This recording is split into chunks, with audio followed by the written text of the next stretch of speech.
Hi, I'm Jackie Skinner, the Director of Marketing and Operations for Anne of Green Gables Chocolates.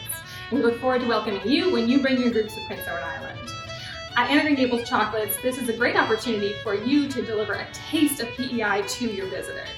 So, for example, if someone's familiar with the book Anne of Green Gables, our recipes date back to 1908, which is the period that the book was written by Lucy Maud Montgomery.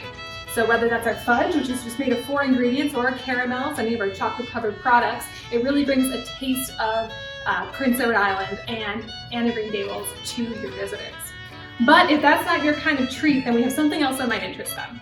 Our iconic cow chips, which are chocolate-covered potato chips, are a great way for your visitors to have a taste before, during, or after their visit in a small way, which is, like I said, chocolate-covered potato chips. What's that? It's a very strange treat. However, it is an iconic one here. It's salty, smooth, crunchy, sweet, a little bit of everything. You have to try it to believe it.